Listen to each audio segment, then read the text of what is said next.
I have a question. Uh, do you want to achieve Christ consciousness, whatever that is, or do you want to supersede all of that? Do I want to what? I didn't hear. No, you. the young man that asked you the question before. Yeah, that's me. Yeah. Are you trying to achieve Christ consciousness? Well, not necessarily. I am looking for reality and freedom from restriction. But if I think Christ consciousness is a part of that, and that may be the state of the real guide that they live in. I don't know. I'm kind of new to this in the new you, but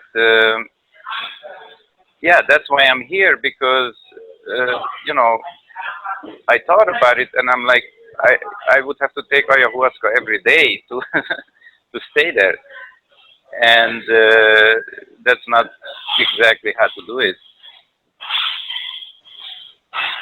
I want to do it without any substance. So that's why I'm here.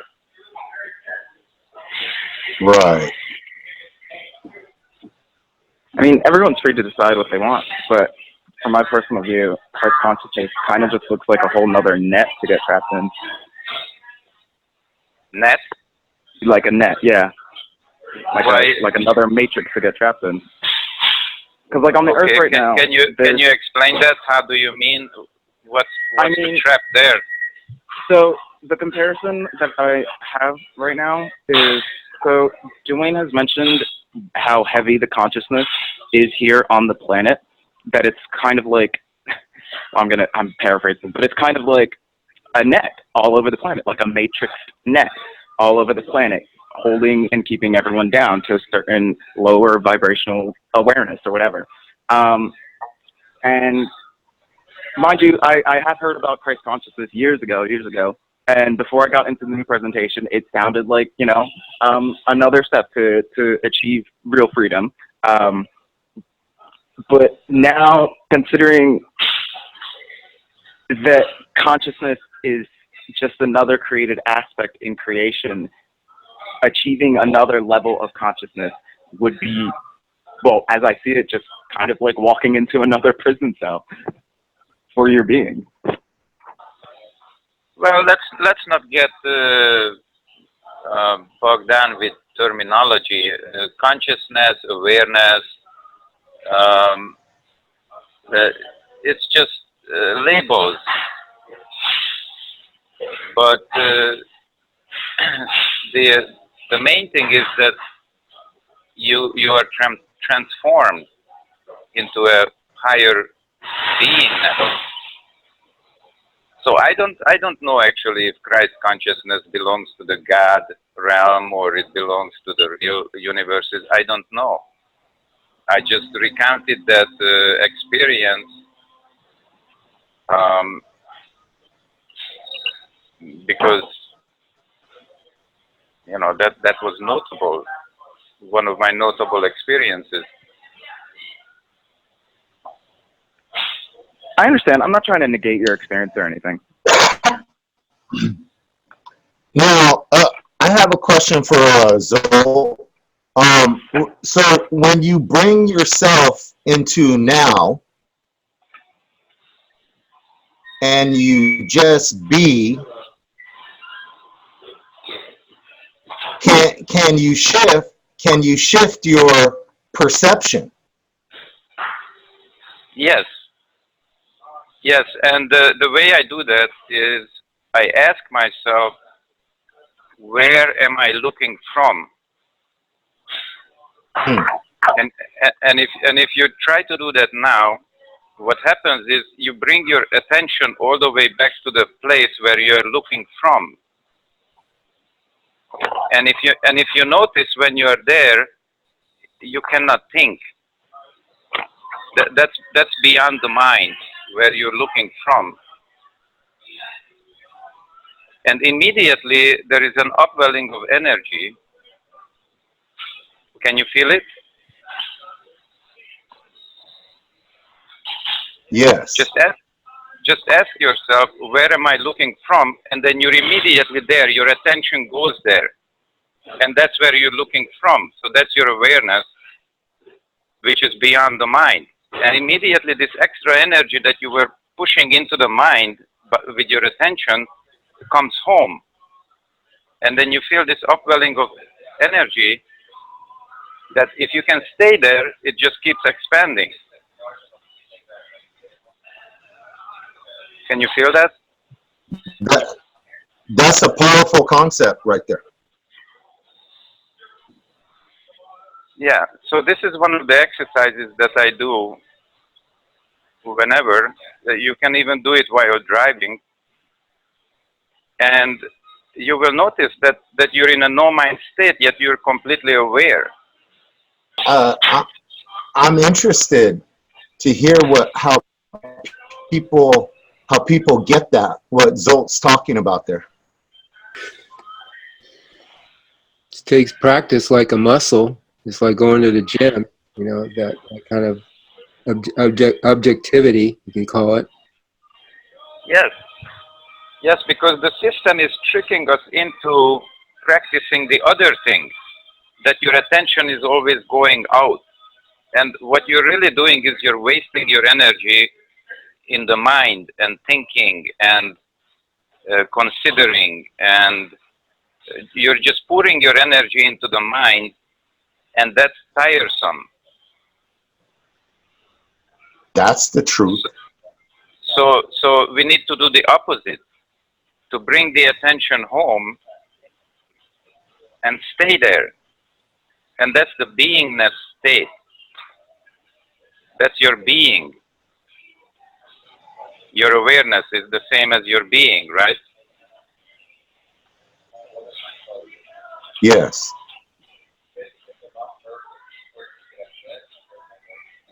Okay, so now I have a question for you. Instead of all this stuff that I've been listening to and stuff, what happens when all of a sudden you realize that you're on a great adventure and you're not having fun, and Dwayne tells you, go out and have an adventure and have fun?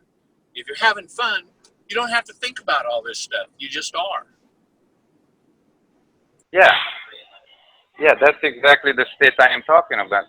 You don't have to think about anything. You are being.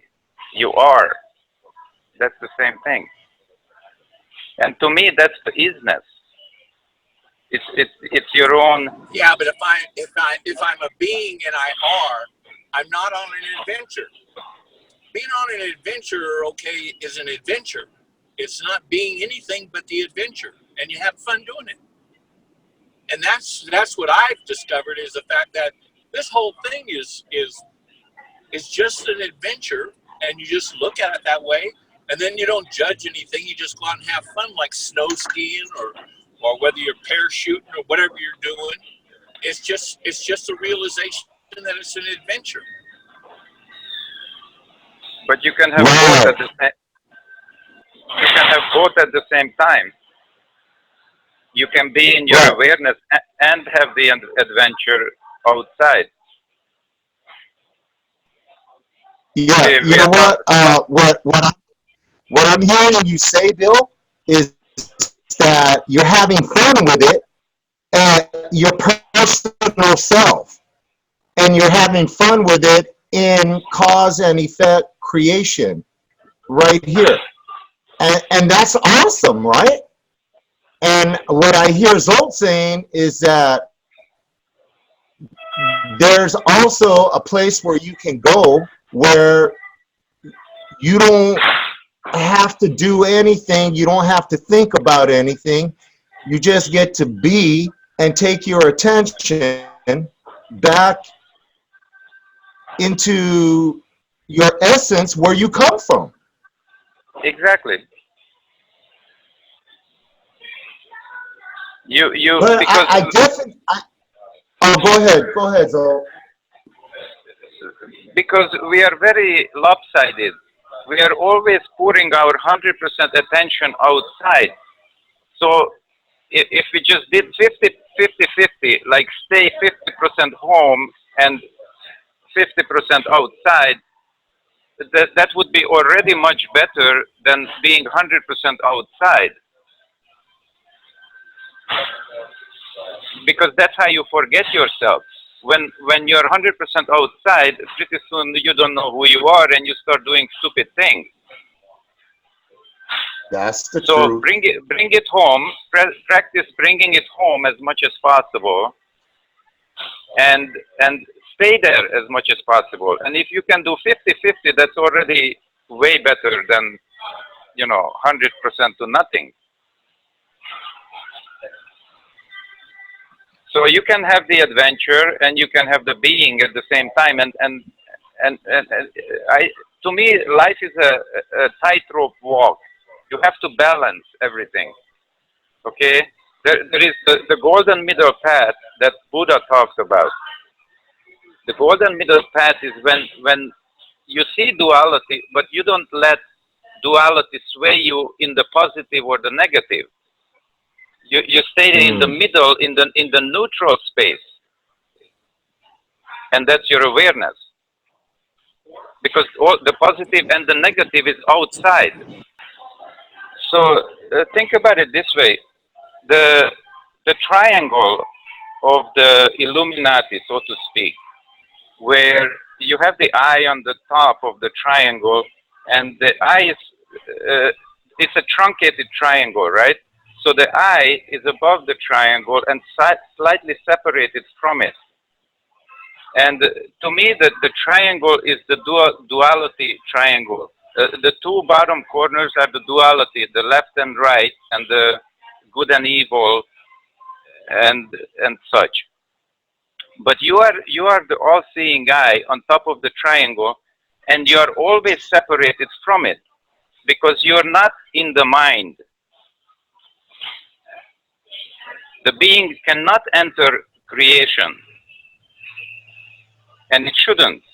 But your attention enters creation. So when you pull your attention back to the all-seeing eye, which is your awareness, then you realize that you are always separate from creation. And to me, that's the isness.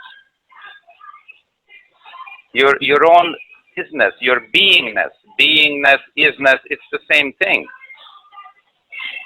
Right? Wow. That's some good stuff, Zo. Yeah, and just feel that energy that when you're back there in your own beingness, just feel the energy that comes up. It's amazing. It's the natural energy of your eternal beingness, and it's completely satisfying. It's not the false light that you see in creation outside. You can see the sun, you can see the moon, you can see masters with light around them, but that's all outside. Even if somebody realized the isness, what good is it to you? You need to practice your own beingness and stay at home. It's powerful. Can you feel that energy now? Yep.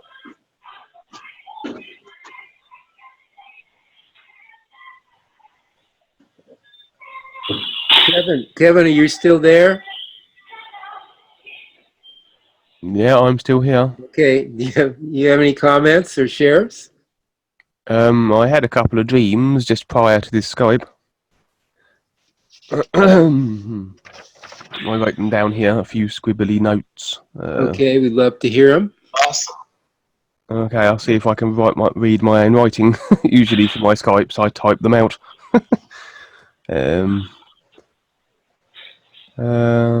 Okay, well, I was in my what I call my in-betweeny state, where I wasn't quite awake, but not quite asleep, and suddenly my room was filled with darkness, and it was I would say, it was crept in gradually, and started enveloping everything. It was all-encompassing.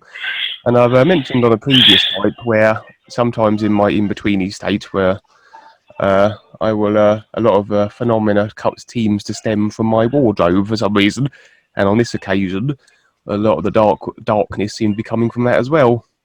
And so initially I sort of sat there and just observed it objectively. I thought to myself, I wonder what this is and so on. And I considered that it might maybe be even maybe a glimpse at the deep dark board or something along those lines. But then as my awareness, but then as I sort of moved my focus more to my awareness and put aside my personal literal self and my considerations, I suddenly began to have quite an ominous sort of feeling about this. And so I took it to be the dark forces.